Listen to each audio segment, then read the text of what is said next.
poner la película ya.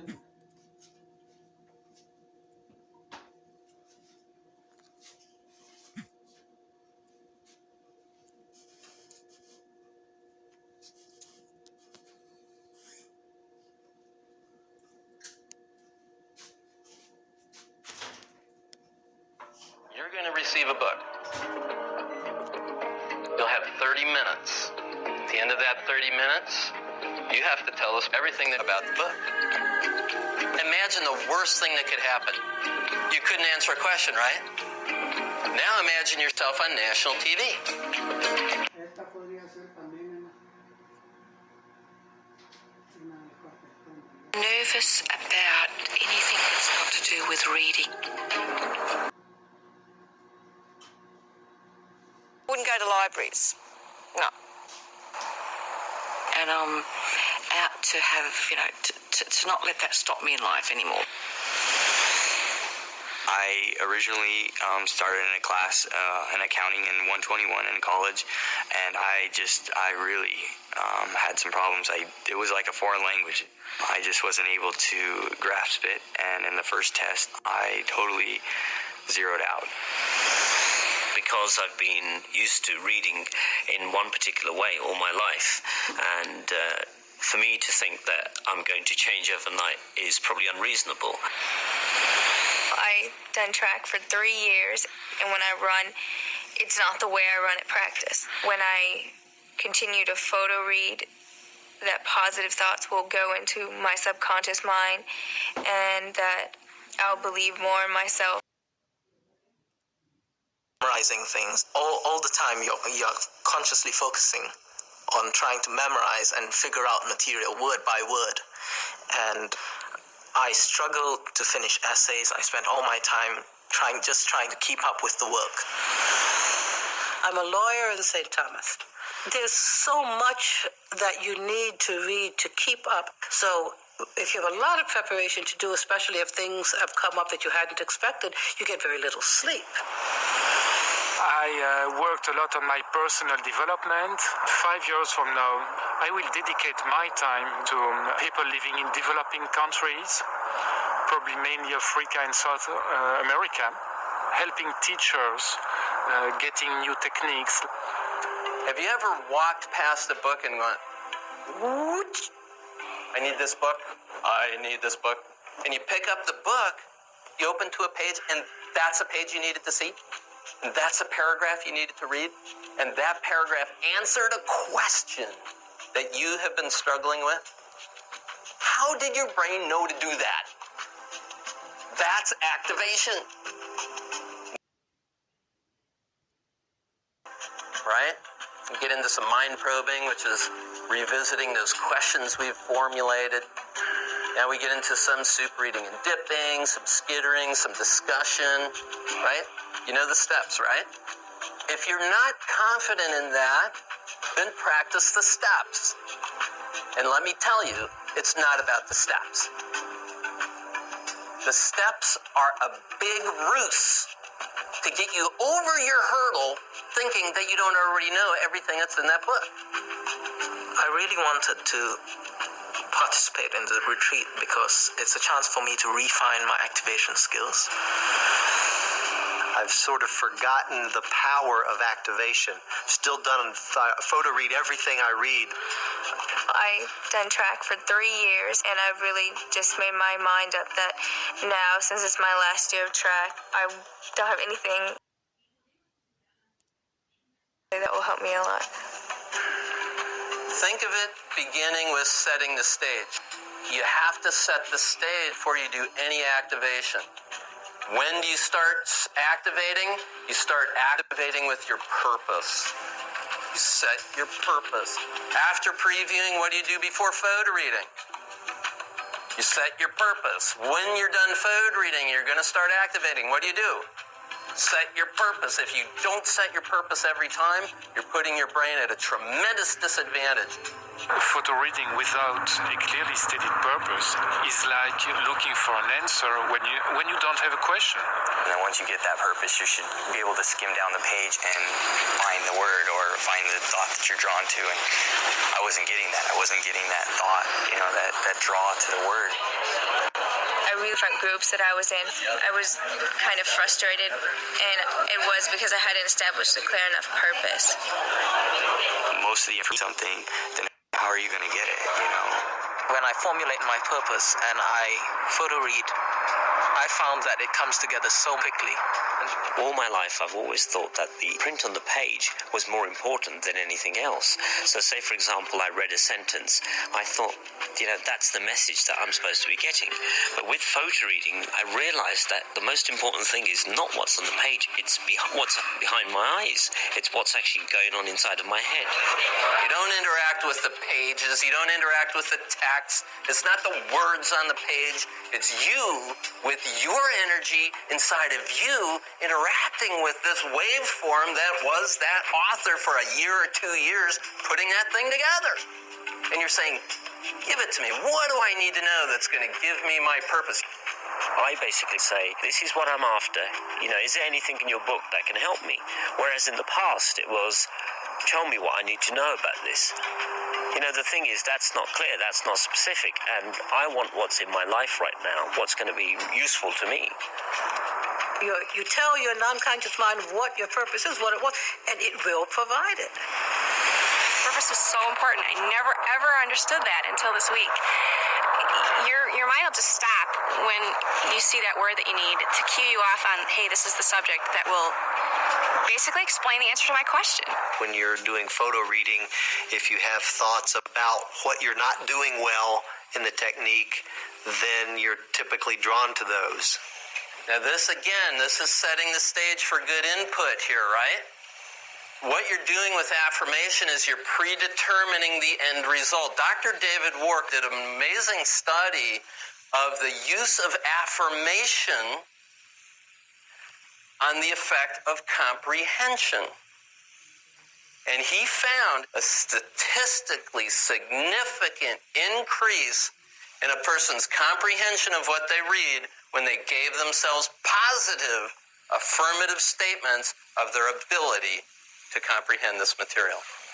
With my friends, I golf, and one of the things that the golf psychologists teach is that when you come up to a hole and you want to avoid something, let's say there's a lake on the left, you don't want to hit it into the lake. What you want to do is say, I'm hitting it to the right this time, hitting it to the right. As I photo read, my concentration is absolute. All that I photo read makes a lasting impression on my inner mind and is available to me. I desire the information in this book, recommended, state the title and author. Simultaneously visualize the cover of the book. Okay, this is good because how much more of your neural systems are you using when you go from pure auditory into visual? Okay, if you can get a picture of the author as well in your head, even more powerful, because you're connecting in a very deep way then. The main purpose for me continuing with the photo reading and coming here was I'm out to accomplish being a successful trader of the futures market. You step up to a book, you envelop that book, and if that book isn't right for you, how long does it take you to figure that out? There are reasons people are picking up certain books and choosing them, and if they were forced to take certain books, they just wouldn't have the energy or the motivation to get any information out of the book. Today, when I was photo reading the book that we're going to work through each day of the week, I didn't even want to go through it. In the end, I felt I was actually in tears. The tears were there. Lynn said, I mean, after I sort of told this to her, she just said, look, this book's not right for you. And I said, what do you mean it's not right for me? This is my life, you know. I want what's in this book. When we're talking about the power of the non-conscious mind, that's exactly the kinds of things that we're talking about. Come up to it with a full expectation. Your mind can make that discrimination. Flip through the pages and you decide, is this for me or not? If it's not, move on. I got to the point where I thought, look, I'll choose a book, the book I bought, which is important to me, and it was called Lasting Love. And I thought, I'll ask for one thing that's going to make a difference for me. And I got the one thing that would make a difference for me in that short period of time, in those last few seconds. The best learners that were researched were highly resilient, meaning if they did something and it didn't work, they didn't think, I'm a failure, I can't do this, I'm no good. I've got some books now on loving conscious relationships, and I've been with my husband Daryl since we were like 18, 19, and to have more love and intimacy in the relationship. I mean, we're really good friends, and but, you know, when you've been together for 30 years plus, you know, relationships are a challenge, don't you reckon? I guarantee it. As long as they're carrying this, I'm so lousy at super reading. Guess what? That's the truth, right? Whatever you say, that's the truth. So if you want to change it, it starts with the internal energy around it. A lot of it has to do with beliefs that we have about ourselves, and I realized that there are beliefs that when I go to practice, I'm more excited versus when I go to a meet. And a lot of my friends, you know, they train for the meet, and it should be that way. And my coach, he kind of picked up on it this past year, because he was saying, you know, maybe it's something in your subconscious mind that you beliefs about yourself and how you perform. No matter what happens, you get up and you play some more. You release, you notice, you respond in a new way. Witness the effects of that. So I've made my day here today to be one where I enjoy and play. So enjoy and play with it. I'm getting it. The resiliency, according to Dr. Al Siebert, is a result of strength in 3 nervous systems. The central nervous system, which is in charge of our thinking,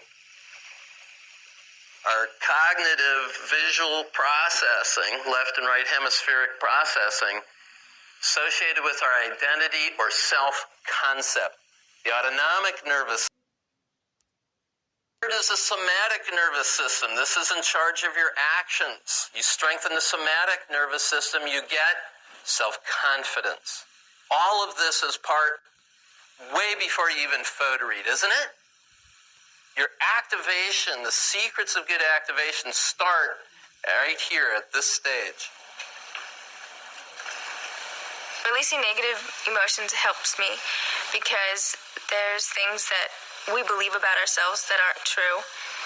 And if we hold on to those thoughts, then we won't allow ourselves to try anything new, and we won't see our true potential. I think releasing negative emotions does help me. Let them happen. Don't label them. Whatever they mean, just they're there. Experience them and let them go. They're there to maybe provide a gift for you and as an individual, and once they're gone, they're gone. You just got to work through them. I really got a lot out of that, and it was just stop resisting. Just accept the way you are and accept that you're perfect in every way. And if you accept yourself the way you are now, then you can take steps and go to where you want to be. So when you have the attitude going into this, I can do this. Is it going to make a difference? What? Of course it is. Of course it is. I chose a book about overcoming all my fears and anxieties and guilt, and it was like, yeah, what do I want to get out of this? How can this make a difference in my life? I felt inspired by it. There's only one person in the world who's going to benefit most from you acting as if this is true. Guess who? Yeah, you are. But you know what? The rest of the world's going to be the beneficiary of that. The type of work I do tends to make me very myopic and very tunnel visioned with respect to things, because unless I can see empirical data, hard physical proof of something's presence, I usually have a tendency to want to reject it, at least in my line of work. And this is quite a deviation from that. Look at the space that your feet cover on the floor. How much space is that? That's your conscious awareness. That's how much your conscious mind perceives. Now look at the rest of the floor. Not just here. Down the hallway. Out through the whole building. On and on and on. 15 centimeters, 11 miles. Blip, blip, blip, blip, blip, blip, blip. I get done, I close it. I look under my feet. So what did I get from this? I didn't get anything. What's going on? I don't think photo reading works. Meanwhile, over here, there is this part of me which is jumping up and down and saying, I'm over here, I'm a man. Why? Because this is my non-conscious mind. It's all over here. It's so vast. I photo read, but it's connected over here. So meanwhile, my limited conscious mind is looking at this information and thinking, well, I don't think I got anything here. Look. I'm looking to my primary working memory. There's nothing here. Photo reading doesn't work. When it comes to activation, if you try to think that everything's going to be at a conscious level, you really get bogged down. Even though you know you're using your non-conscious or other than conscious mind, you still sort of... But of course you don't until you activate it. And even then, it's not the same as just having read a book. It's that when you need the information, it's there, but you don't necessarily know that it's going to be there. It's just there. During a conversation following a photo reading session, we were talking about a subject I do not feel comfortable about, and the kind of reactions I got from the people I was talking with was, well, you must be an expert on the subject, and I wasn't at all. It was just, to me, it was just common sense, you know? During the process, it just didn't make any sense. But in the last few minutes, suddenly my mind went click, and all this information came together, and I could give an overview of the stuff. Sure, I couldn't go into great detail, but I could intelligently talk about it. Say active. Yes. If you're sitting there with a blank sheet of paper and pens ready to mind map, and you're looking under your feet, what am I supposed to mind map? There's nothing here. Is that active? No way. So what do I have to do? I have to go like this. It's over there. And you feel yourself going to that place. You open to that page. Boom, there it is. So the idea of activation is get out there and start realizing information doesn't go anywhere. It's you already. And your brain is waiting to show you where it is. Got it? Stuff came up, a lot of fears about being able to activate, and knowing that the best way to activate is to just let go of it and not. The biggest thing I think is that I have to stop looking for the conventional ways of gaining the information, because that's not the way it comes.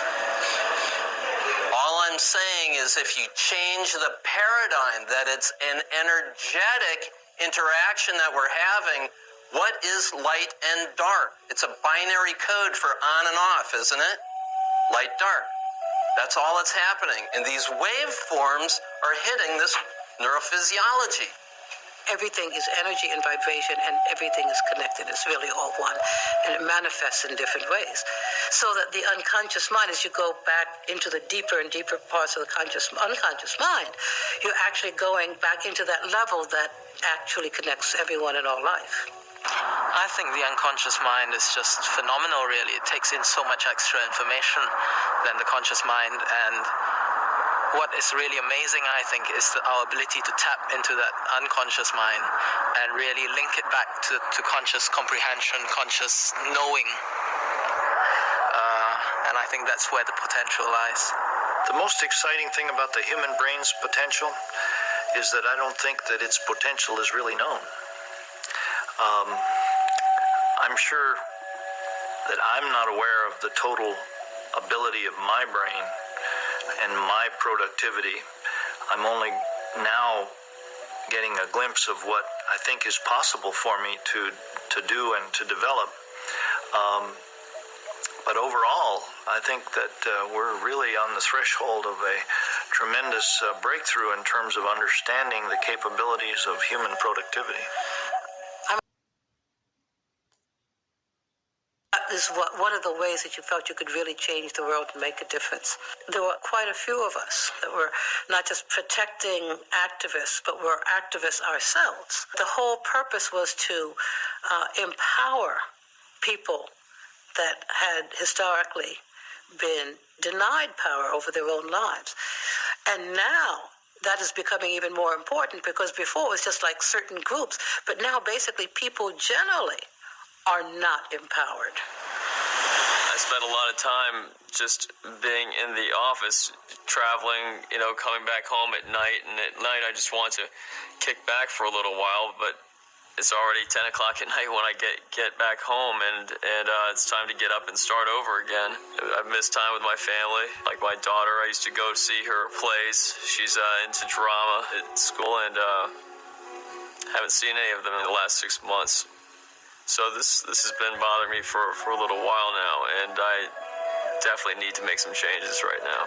The issue now is to sort of have people recognize that they still do have power over their own lives and can make a difference. It can really change their world. The theory and the practice of photo reading does more than just help you to read more and to understand more in a shorter period of time. It really begins to activate the real power that's within each of our lives. If you ask yourself this question, what do I know about this book that can guide me to my purpose? Is that good? I pulled out a 1,725-page book, and I said, I want to know more things about a remote desktop. Terminal server is actually the proper name for it, terminal server. I was actually looking for a viewpoint on Locke's philosophy on human understanding. What signals can I notice inside of me that will guide me to the place I need to go? When I was activating, my tummy heated up. And today, the most amazing thing happened. My arm started to hurt. 1524 was just photo reading. Server management, terminal server. I was, whoa, this is amazing. You're in contact with the author. What question do you want to ask? What's your purpose? What do you want to open up for yourself? That's what it's about. How did I know that I was going to stop on this last page? So I flipped back a couple pages, kind of trying to find out something. A little topic about that big. It was on the bottom of it, and it said, in the next chapter you will learn about terminal server and how it progresses to the server management. Whoa, it works. And what I was after, I got. It was just a fraction of information. But as far as I'm concerned, that was a signal for me. Because as soon as I got the information, the arm stopped. The more I think I can interact with an author, the more I can get into his viewpoint and get what he wants to convey, which is useful to me, immediately out of the book. I was attracted to a certain part of the book. It was about 3/4 of the way through. And my conscious mind said, come on, the main point of the book can't be 3/4 of the way through. They would have had to talk about it earlier. But I said, okay, well, thanks for sharing, and let's just pay attention to the intuition. And that, of course, was the exact main point, and it was what my partner asked. So what I really got was a sense of allowing myself to be attracted to certain things and parts of the book as opposed to looking for what I quote unquote thought made sense. And the more I've been giving that up, the further I've been going. How many of you were raised being told to turn off the radio, sit up straight, turn on that light, sit at your desk, and study like that? Okay?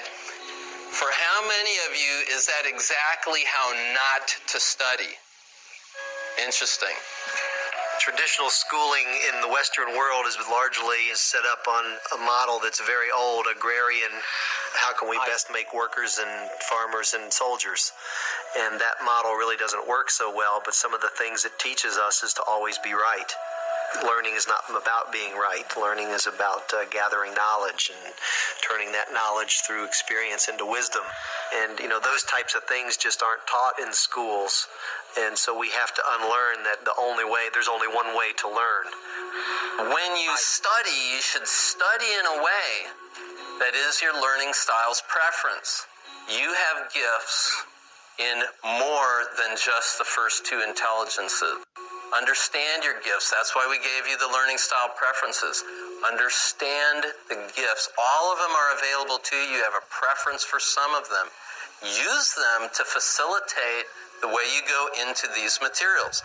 Understanding my learning style helps me because I know what my strengths are and I can improve on areas that I'm not very good at learning in, and I can take the areas that I'm really great at learning in and use those tools and learn more things from how I learn best. And for me, I'm a very visual learner, and visual text as well as visual images. And I knew that to be the case, but I think for me it allows me to work with that because it allows me to go towards where I'm better off in terms of my learning style. Understanding my learning style helps me in a very efficient way because I can learn quicker, more intensive, and more relaxed. Because with all these things like I'm more visual or I'm more kinesthetic, that helps much to know this. I'm a visual thinker. I love to visualize things, and when I hear people talk, the best way I remember what they're saying is basically by kind of doing a mind map in my head, and I'll, certain words come to mind, certain images come to my mind, and then I can kind of just put it all together. And then when you read a story, for me, it's only a great story if I can reenact it on my mind, and that's the way that I learn. Now, if I put on this hat,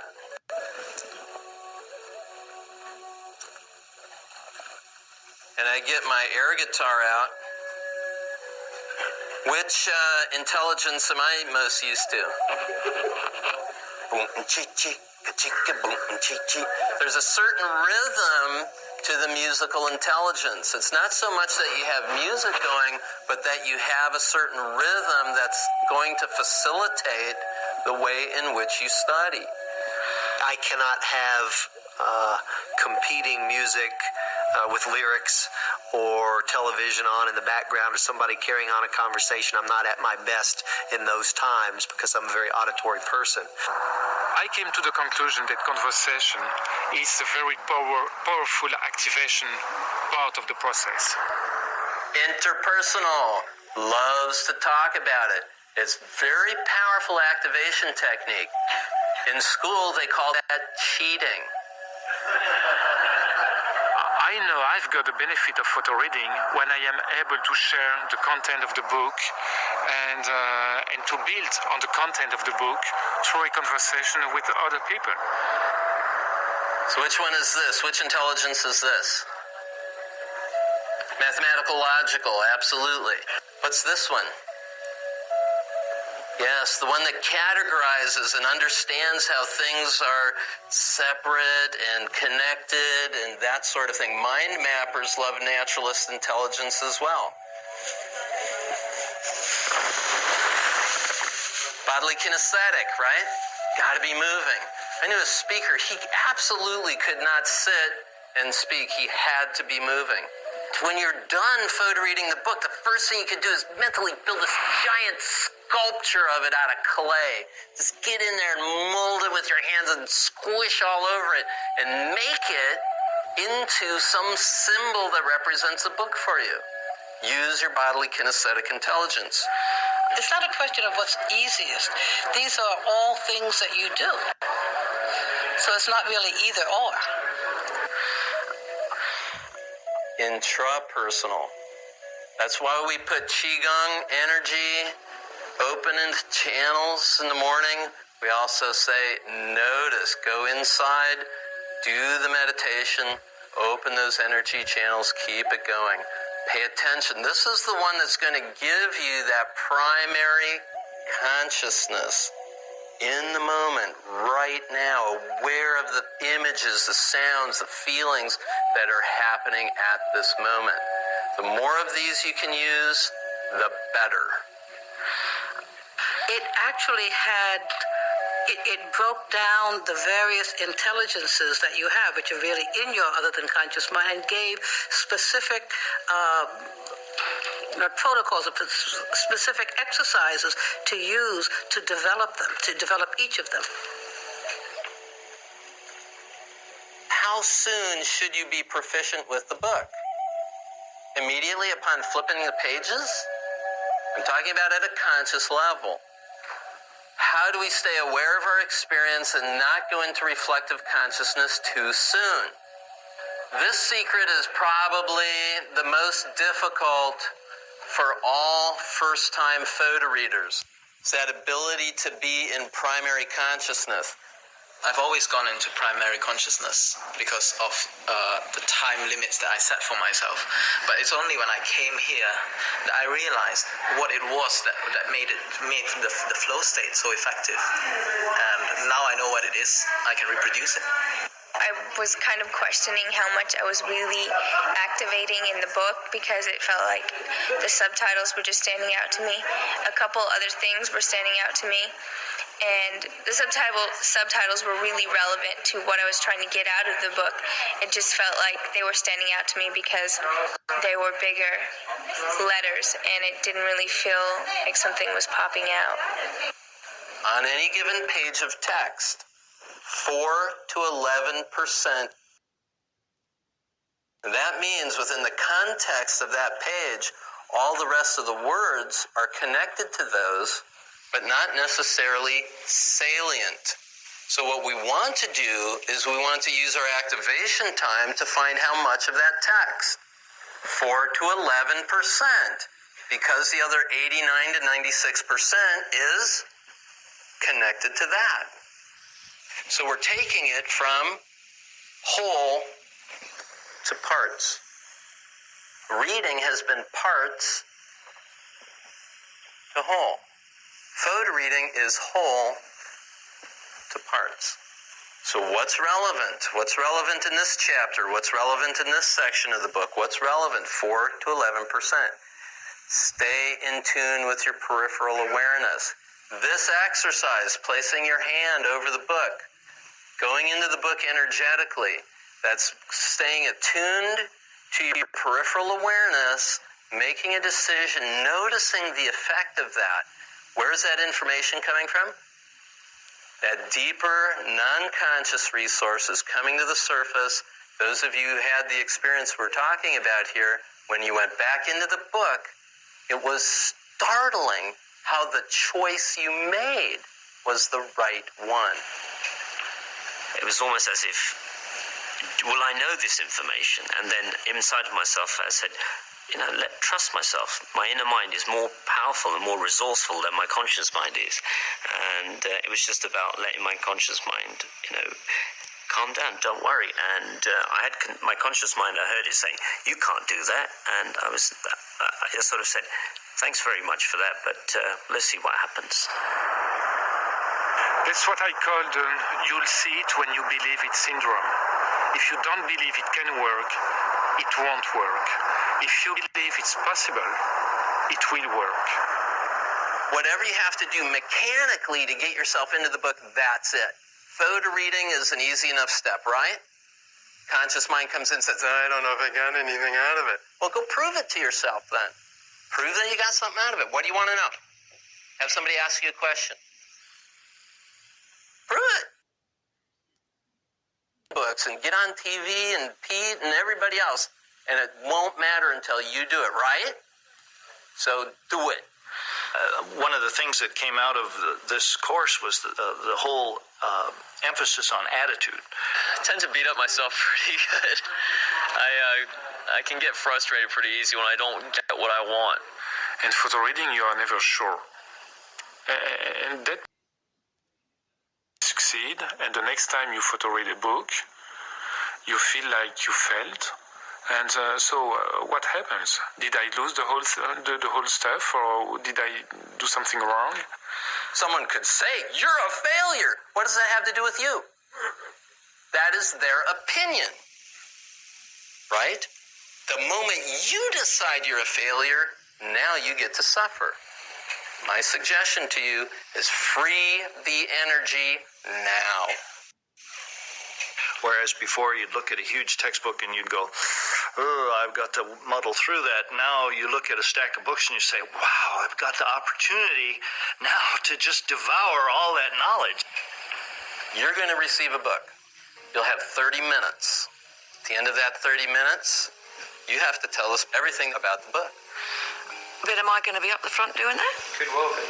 What? I thought it was a joke. It is not. Imagine the worst thing that could happen.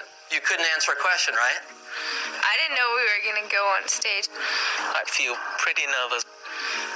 Now imagine yourself on national TV.